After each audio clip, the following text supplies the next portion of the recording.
और आइए सीधे लिए चलते हैं आपको कर्नाटक के बेल्लारी में, जहां गृह मंत्री अमित शाह एक जनसभा को संबोधित कर रहे हैं। प्रधानमंत्री बने 18 के चुनाव में येदियुरप्पा जी के नेतृत्व में भारतीय जनता पार्टी सबसे बड़ी पार्टी बनी, मगर कुछ सीटें हमें कम दे दी और उसके बाद ये जेडीएस और कांग्रेस का सत्ता का खेल चालू हुआ, भ्रष्टाचार का केस चालू हुआ।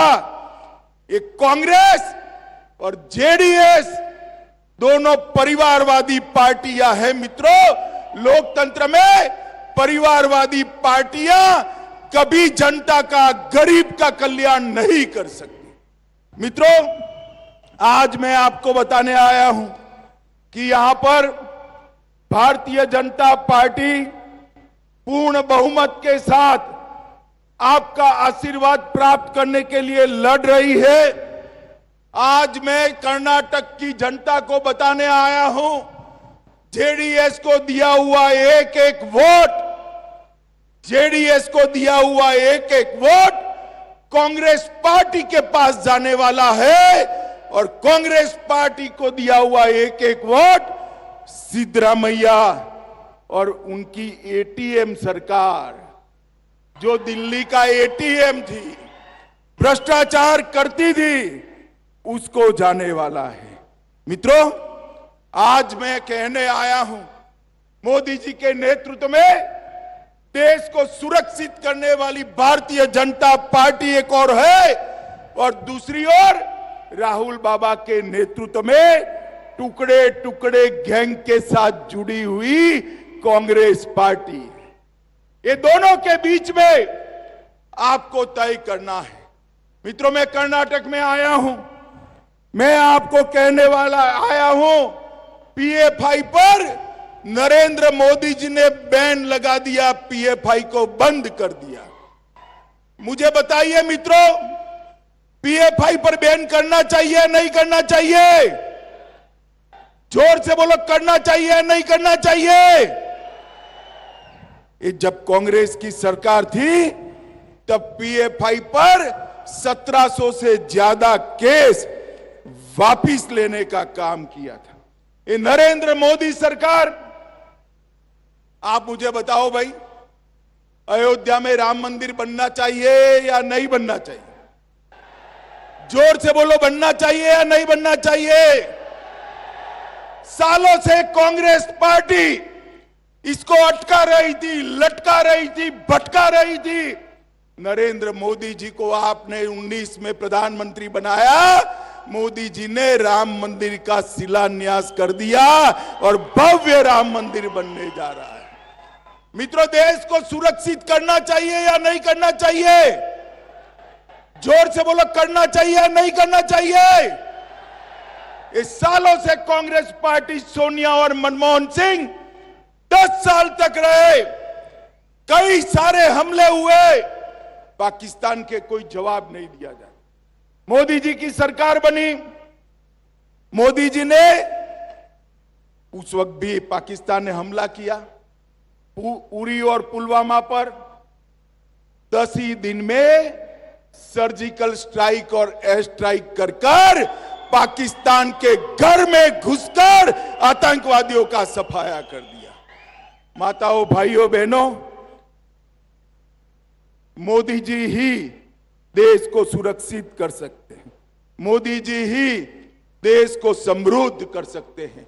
एक कांग्रेस पार्टी नहीं कर सकती। एक सीएम पद है, सीएम के लिए डीके शिव कुमार और सिद्धरामैया दोनों लड़ रहे हैं और दूसरे भी कई प्रत्याशी तैयार हैं।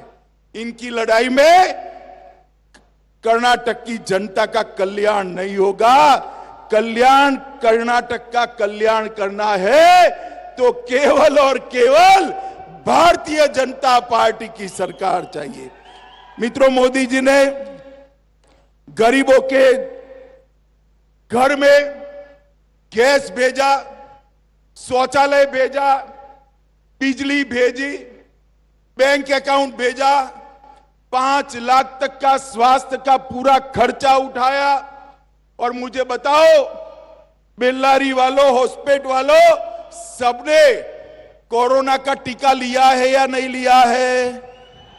कोरोना का वैक्सीनेशन हुआ है? वो जरा हाथ ऊपर करो तो। सबका हो गया ना? एक पैसा देना पड़ा है क्या? जरा जोर से बोलिए, देना पड़ा है क्या?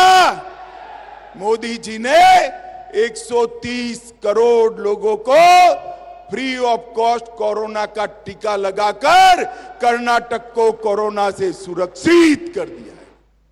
मोदी जी ने हर गरीब के घर में 2.25 साल से प्रति व्यक्ति प्रति माह 5 किलो चावल या रागी या गेहूं या ज्वार ये भेजकर गरीब के चूल्हे को जलते रखने का काम देश के प्रधानमंत्री जी ने किया है।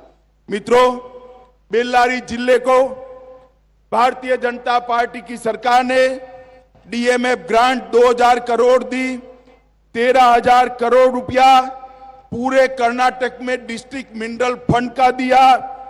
लगभग 59 जिलों को भरने के लिए 1300 करोड़ रुपए की लागत से इसको आगे बढ़ाया। 60,000 लोगों के घर में जल से नल भेजा। इसके साथ साथ हर किसान को प्रति साल 6,000 रुपया। भैया बैठ जाओ, कुछ नहीं हुआ है, बैठ जाओ बैठ जाओ बैठ जाओ, पीछे बैठ जाओ, सारे लोग बैठ जाइए।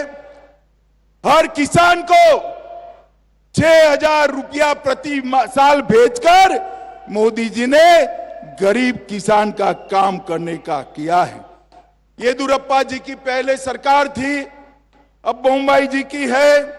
9 लाख दुग्ध उत्पादकों को 1644 करोड़ रुपया दिया। खाद में सब्सिडी 140% बढ़ाई। सूक्ष्म सिंचाई योजना 1100 करोड़ रुपए की लागू की और एमएसपी के अंदर भी ढेर सारे बढ़ोतरी की। माताओं, भाइयों, बहनों, मैं अंत में एक ही बात करना चाहता हूं। आप मुझे बताइए, ये कश्मीर हमारा है या नहीं है? जोर से बोलिए, है या नहीं है? ये कश्मीर के अंदर से धारा 370 जानी चाहिए थी या नहीं जानी चाहिए थी?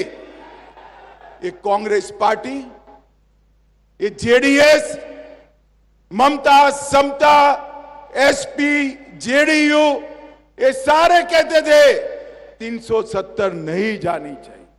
मोदी जी ने कलम के एक झटके से धारा 370 को हटाकर हमेशा के लिए कश्मीर को भारत के साथ जोड़ने का काम हमारे नेता नरेंद्र मोदी जी ने किया है। अरे राहुल बाबा कहते थे खून की नदियां बह जाएगी। राहुल बाबा, खून की नदियां छोड़ो, किसी की कंकर चलाने की हिम्मत नहीं हुई है, कंकर चलाने की हिम्मत नहीं हुई है। ये भारतीय जनता पार्टी की सरकार है।